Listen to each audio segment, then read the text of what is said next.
boundary ng Pasig. Toy Cabrera Road na po. And along this side, ito yung headquarters. PNP. Dito na side, ayan, under construction na siya. Ayan na siya, oh, ang site ng construction ng Holy Spirit. Ito na ang office natin. Nakapunta na naman tayo dyan. Ito talaga ang taas na ng mga ang taas na ng mga ano niya. Ayan ang Holy Spirit. So kami ngayon, yun nakikita nyo. Nakikita nyo po, talagang may nakaporma na. Liliko tayo dito sa Glen Rose. Kay Renatos Executive Village, Gate 2 this way. Ayan, ito po, papunta ng Renatos. Konting lang pala, lampas. Ito, Renatos na. Konting lampas lang siya. Renatos na. Ayan na ang venue ng ating... Dito na po. Pala si Renatos dito. Alright, ang laki pala ng Renatos. 8:37 po kami dumating, kaya hindi pa pwede dyan. Dito daw waiting sa baba. Waiting pa lang kasi nagde-decorate pa sila. Okay. Renatos Place. Venue po ng ating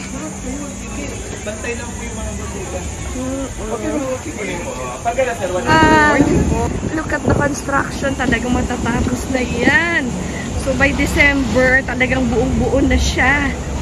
Andyan na nga po yung arke. Look! Ayan, kompleto-kompleto na. This is Holy Spirit Church and Columbarium. Tapos doon sa may bandang baba, nandoon po ang ating mga sa garden. May Stations of the Cross. Ayan. At nakita nyo naman po ang sample sa picture ng buo na. Meanwhile, dito po kami nag-o-office sa along the road. So, ito po yung construction area. Okay, at papunta po doon yung ark na yan. At papasok na po sa simbahan yung ating mga river, Jordan, etc. Andyan po yan. Nakikita nyo po doon pababa. So, several levels po yan. So, very exciting po. At matatapos na po ang project ng Holy Spirit Church and Columbarium. Kaya ngayon po, power recruitment na. Kaya sali na po kayo. Okay. Ito po yung diretso from the road. Diba? So, continuous yan siya. Hindi lang siya isang building actually.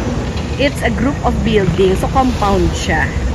Ito po ang Cabrera Road. Renatos Place is there. At ito, yan, galing po kami dyan. At papunta po doon ang ibang parte ng Rizal. So, this one is Cabrera Road. Tikling, no? Katikling, Cabrera Road. Dito po ito sa Taytay, Rizal. So, nakikita nyo naman kung gaano kalaki na po ang construction. Almost done na siya. At actually, marami na pong nakabili. Marami na po talagang nakabili. So, kung wala ka pa po, ay bumili na kayo. Ngayon po, yung aming power recruitment na event is dito po sa Renatos Place. So, resort. Ayan. Sa Glen Rose Executive Village, Gate 2 ang daan. Pero dito po, katabi lang yung Maharlika Hills. Ayan po ang gate ng Maharlika Hills. Ayan. Okay. So, that is Maharlika Hills. Silipin po natin. So, kung ikaw po ay taga Maharlika Hills at wala ka pang Columbarium Vault, bili na po kayo kay Simply Jane. So, ayan. Maharlika Hills Subdivision Gate 1. Okay. So, punta na tayo doon sa event, ha? Ayan. Ready na si Tita. Ayan.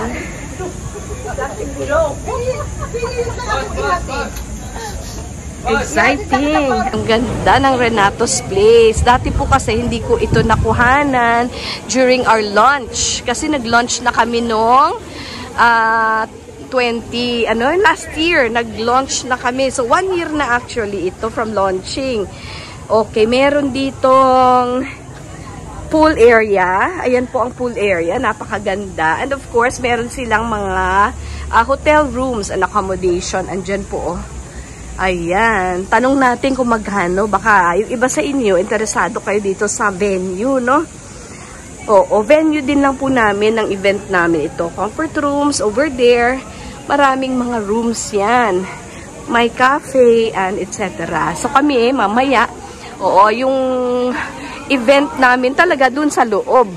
Okay, dito lang kami pansamantala habang dinedecorate pa po. Kasi 9:30 pa naman po yung registration. Dito po tayo dadaan. Wow, tapos na, ready na. The place is ready. Ayan o. Eto na po. The place is ready. Ayan na o. Hello! Yay! Power recruitment! Our recruitment! Arc! Wow! Hi, Mom! Si Ma'am Joy! Then, table. Ayan na. Which table? Dito po tayo. Dito tayo. Kung sino ang ating bagong Santo Papa. Yun po ay walang iba kundi si Robert Francis, Cardinal Prevost of Peru. Pero actually, he is from America. He was born in Chicago, USA. 69 years old na po siya. 1955 po yung kanyang year of birth. 1955, September 14, the day of the Holy Cross. Ayan. He is the prefect of the Dicastery of Bishops in Rome, and he belongs to the highest of the cardinals, which is known as the Cardinal Bishops. So because he is in charge of choosing from all over the world who will become bishop or not. Ganyan. That is his responsibility in the church, in the Roman Curia. Cardinal Prevost actually was born in Chicago, USA. So, American bishop po. First American, North American at least. Kasi last time, it was actually from Latin America, Argentina. Our deceased, the late Cardinal Bergoglio, Franciscus po, who chose the name Francis. Dumadami na po ang participants natin dito sa Renato's Place.